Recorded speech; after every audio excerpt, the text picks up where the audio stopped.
My name is Tassan Grant. I'm in fifth grade. The title of my book today is Kwanza. It was made by Jonah Ponso and Carol Gonuski. Kwanza is the first African American holiday.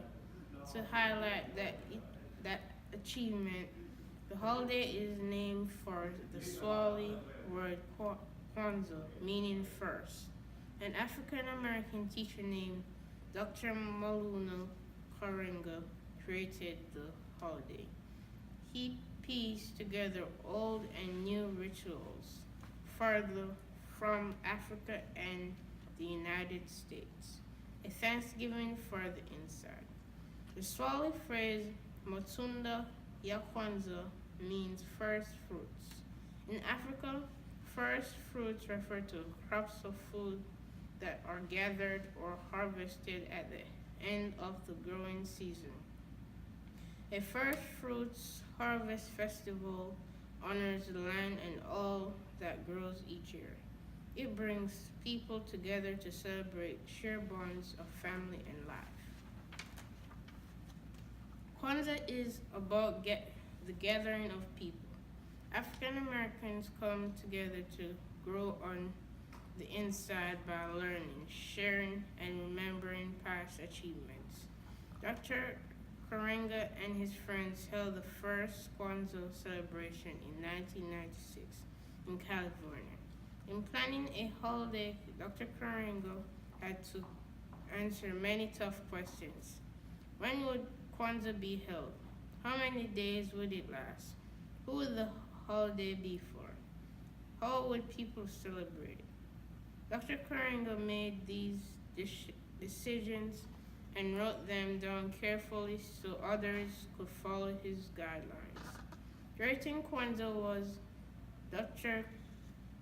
Dr. Karenga's way of helping African Americans understand their rich history and culture. He wanted them to see their lives from an African point of view. African American history.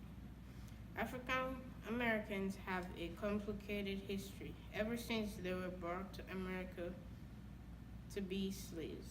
For many years, they denied the rights that white people enjoyed. But in the 1960s, many positive changes happened quickly in the black country. Because of the work of civil rights leaders, African Americans gained new freedoms. Black and white people now have equal rights, but some African Americans wanted an identity apart from white America. They wanted the power to make laws for their own communities.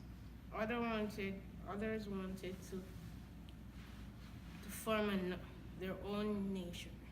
But mostly African Americans wanted to remember their history and respect their African roots. Dr. Karenga created Kwanzaa so people would have a holiday that pays tribute to the African American culture and identity. Teachings and symbols.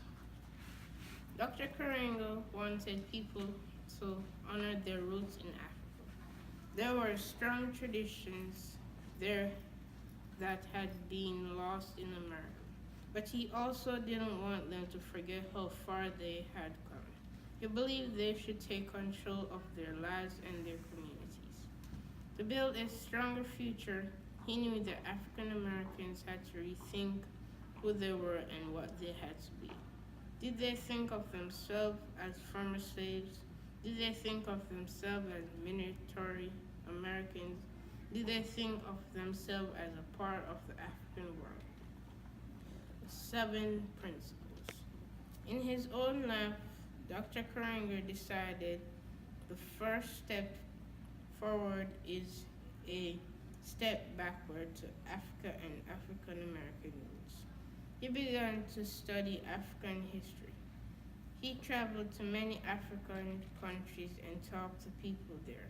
He learned how they lived and what was important in their lives. The wisdom he gathered became the Nguzo Saba. The, no, the Nguzo Saba is a list of 7 principles or teachings that African Americans celebrate during Kwanza.